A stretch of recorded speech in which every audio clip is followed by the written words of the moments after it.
그날 면접장 문을 열었을 때 책상 건너편에 앉은 사람의 얼굴을 보고 숨이 멎는 줄 알았습니다.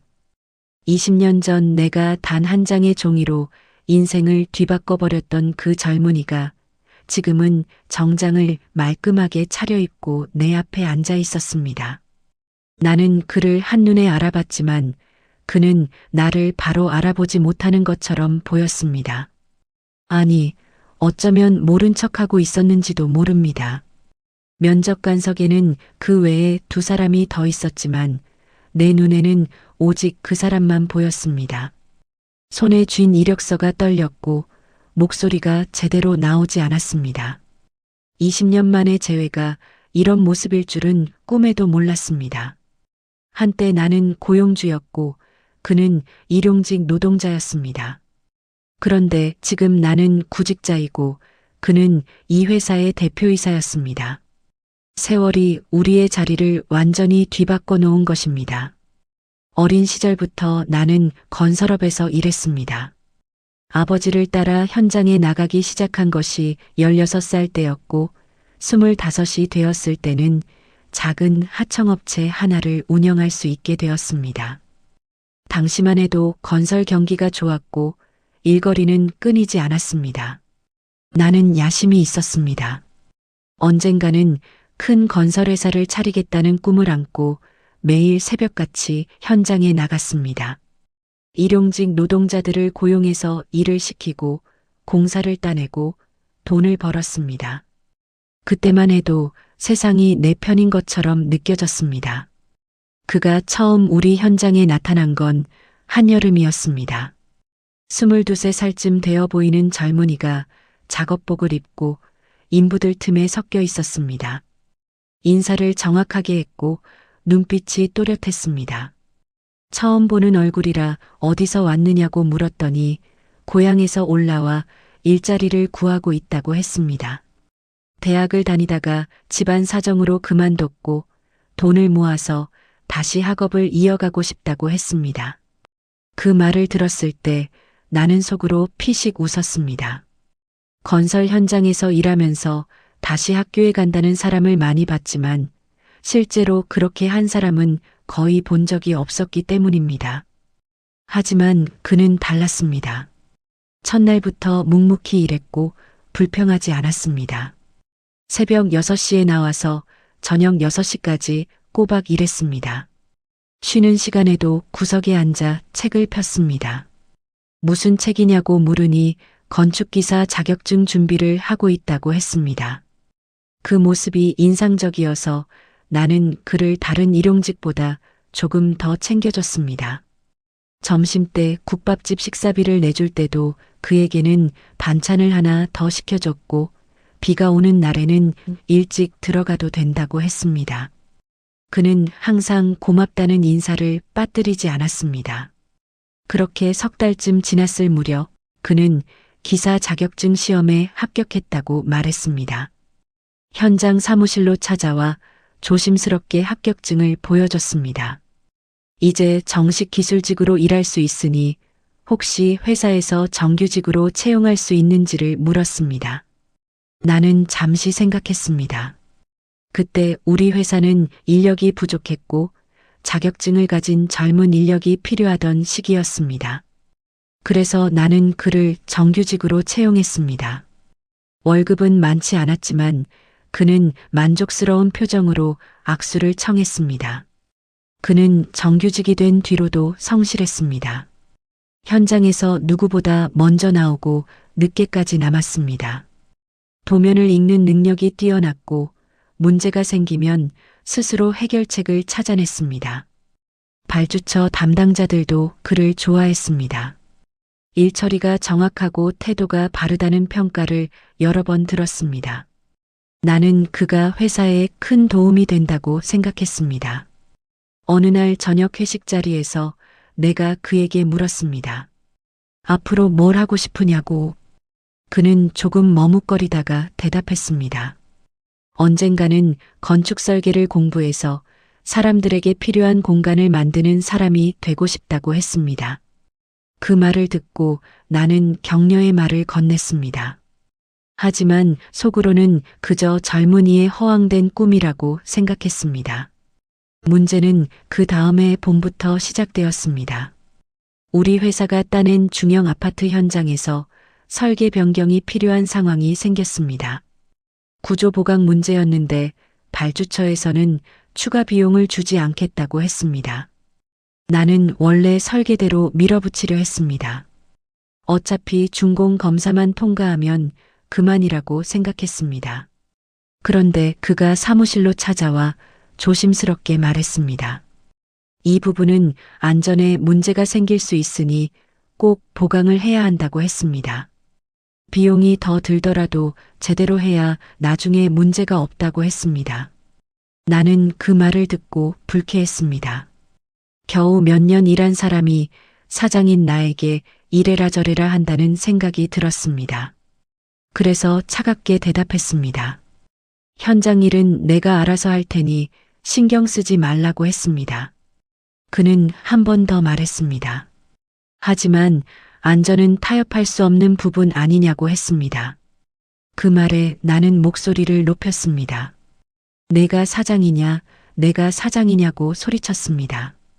그는 더 이상 말하지 않고 자리를 떠났습니다. 그날 밤 나는 기분이 좋지 않았습니다. 하지만 내 결정을 바꾸지는 않았습니다. 그 뒤로 그는 몇 번 더 똑같은 이야기를 꺼냈습니다. 매번 나는 무시했고 화를 냈습니다. 어느 날은 그가 자기 월급을 깎아서라도 보강 공사를 하자고 제안했습니다. 그 말을 듣는 순간 나는 폭발했습니다. 사무실 한복판에서 그를 불러 세웠습니다. 다른 직원들이 보는 앞에서 내가 뭔데 회사 일에 이래라 저래라 하느냐고 소리쳤습니다. 그는 아무 말도 하지 않았습니다. 그저 고개를 숙인 채 서 있었습니다. 그 모습이 오히려 더 화가 났습니다.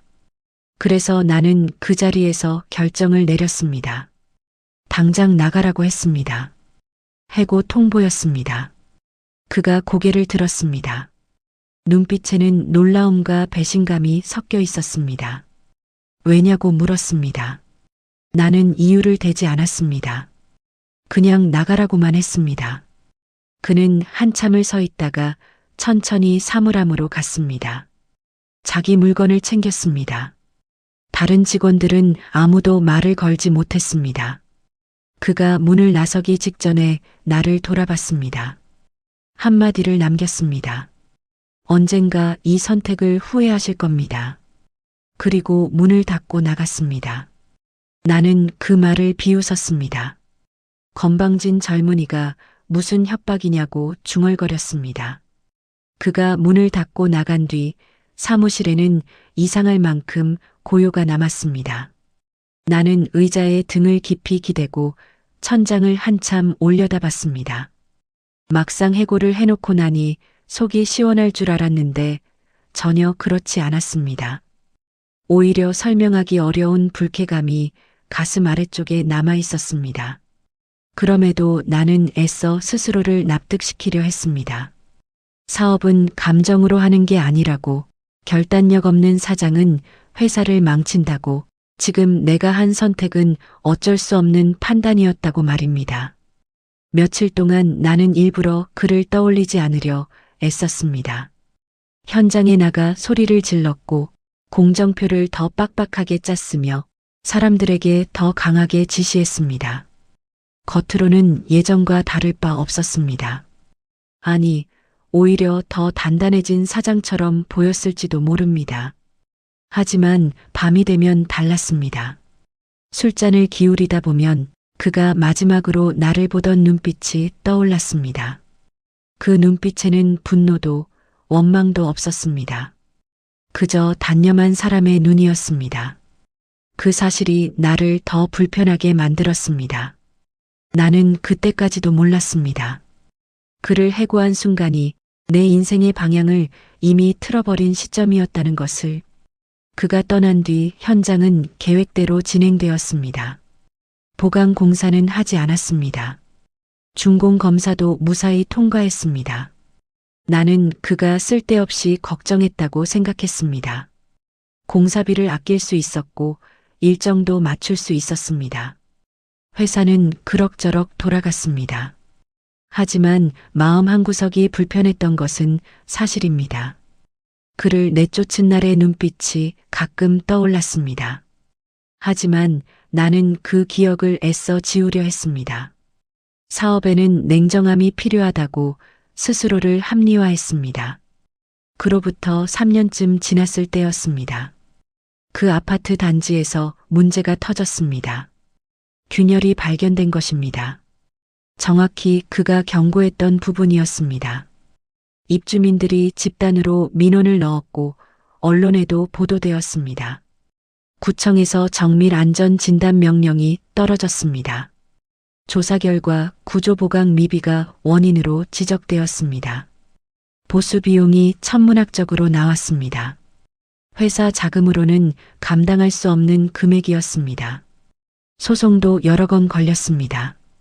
나는 변호사 사무실과 법원을 오가며 몇 년을 보냈습니다. 결국 회사는 부도가 났고 나는 모든 것을 잃었습니다. 회사가 무너진 뒤 세상은 생각보다 차가웠습니다. 전화벨은 더 이상 울리지 않았고 나를 찾던 사람들은 하나둘 사라졌습니다. 처음에는 억울함이 컸습니다. 왜 하필 나에게 이런 일이 생겼는지, 왜 그때 운이 나빴는지, 왜 세상은 이렇게 불공평한지. 나는 내 잘못을 인정하지 않으려 했습니다. 설계 하나 때문에 회사가 망한 건 아니라고, 그건 단지 계기였을 뿐이라고 스스로를 속였습니다. 그러나 시간이 흐르자 변명도 힘을 잃었습니다. 법원에 제출된 서류를 볼 때마다, 신문 기사에서 내 회사 이름을 볼 때마다 나는 점점 말을 잃어갔습니다. 사람들과의 관계도 무너졌습니다. 예전엔 나를 따르던 직원들은 연락을 끊었고 동업자들은 책임을 떠넘기며 등을 돌렸습니다. 가족마저 등을 돌렸을 때 나는 처음으로 혼자가 되었습니다. 밤이 가장 괴로웠습니다. 불을 끄고 누우면 그때 왜 듣지 않았을까라는 질문이 끝없이 반복되었습니다. 후회는 한 번에 몰려오지 않았습니다. 조금씩 아주 느리게 하지만 확실하게 나를 잠식해 갔습니다. 집도 넘어갔고 차도 팔았습니다. 아내는 나를 원망하며 집을 나갔습니다. 아이들도 연락을 끊었습니다. 나는 좁은 월세방에서 혼자 살게 되었습니다. 일거리를 찾아다녔지만 쉽지 않았습니다. 나이도 있고 전과 기록도 생겼습니다. 건설업계에서는 나를 거들떠보지도 않았습니다. 그렇게 몇 년을 떠돌며 일용직으로 살았습니다. 한때 내가 고용하던 사람들과 같은 처지가 된 것입니다. 밤마다 술을 마시며 후회했습니다. 그때 그의 말을 들었어야 했다고 생각했습니다. 겨우 몇백만 원 아끼려다 수십억 원을 날렸습니다. 더 큰 잘못은 성실한 사람을 내쫓은 것이었습니다. 그가 마지막에 남긴 말이 귓가에 맴돌았습니다. 언젠가 후회할 거라던 그 말이 정확히 맞아떨어졌습니다. 나는 무너졌고 그 무게를 혼자 감당해야 했습니다. 그러던 어느 날 신문에서 기사 하나를 봤습니다. 젊은 건축가가 설립한 회사가 혁신적인 설계로 주목받고 있다는 내용이었습니다. 기사에 실린 사진 속 사람을 보고 나는 얼어붙었습니다. 그 사람이었습니다. 20년 전 내가 해고했던 그 젊은이였습니다. 기사를 읽어 내려가며 나는 충격을 받았습니다. 그는 해고된 후 다시 학교로 돌아갔습니다. 아르바이트를 하며 건축학과를 졸업했고 유학까지 다녀왔습니다.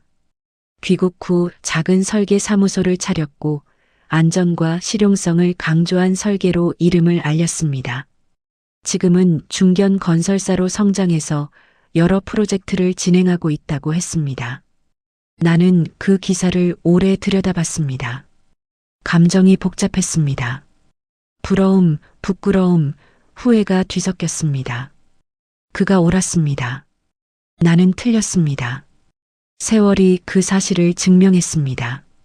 나는 기사를 스크랩해서 지갑에 넣고 다녔습니다. 왜 그랬는지 모르겠습니다. 속죄의 의미였는지도 모릅니다. 그의 사진을 지갑에 넣고 다니면서도 나는 누구에게도 그 이야기를 하지 않았습니다. 자랑할 수도 털어놓을 수도 없는 감정이었기 때문입니다. 사람들은 그의 성공을 이야기했지만 나에게 그 기사는 한 사람의 성공담이 아니라 내가 놓쳐버린 선택의 기록이었습니다. 나는 가끔 상상했습니다. 만약 그날 그의 말을 단 한 번만이라도 제대로 들었다면 지금 우리는 어떤 모습이었을까 하고 말입니다.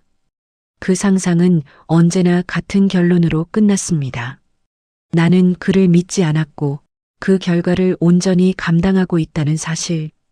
이때부터 원망의 방향이 바뀌기 시작했습니다. 그를 향하던 감정은 사라지고 대신 나 자신을 향한 질문이 남았습니다. 왜 그때 나는 그렇게 오만했는가? 왜 경험이라는 이름으로 사람의 말을 눌렀는가? 왜 돈 앞에서 안전을 뒤로 밀었는가? 이 질문들은 나를 무너뜨리기보다 조금씩 낮추기 시작했습니다. 그로부터 몇 년이 더 흘렀습니다. 나는 60이 넘었고 몸도 예전 같지 않았습니다. 일용직 일도 점점 구하기 어려워졌습니다. 어느 날 복지관에서 노인 일자리 프로그램을 소개받았습니다. 한 건설회사에서 현장 관리 보조 인력을 구한다고 했습니다.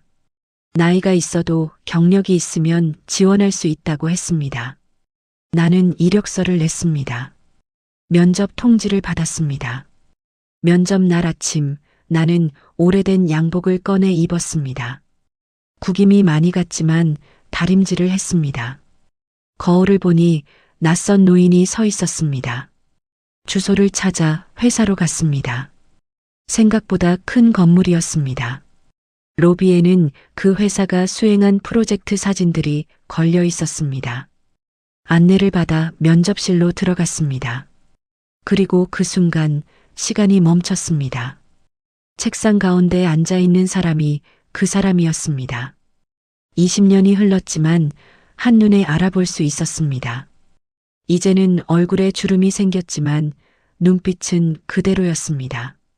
나는 다리가 후들거렸습니다. 이력서를 든 손이 떨렸습니다. 그는 나를 보며 잠시 표정이 굳어지는 것 같았습니다. 하지만 곧 평온한 얼굴로 돌아왔습니다.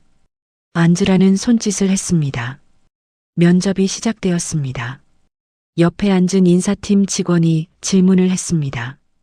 나는 대답을 했지만 목소리가 제대로 나오지 않았습니다. 그는 조용히 앉아서 내 이력서를 보고 있었습니다.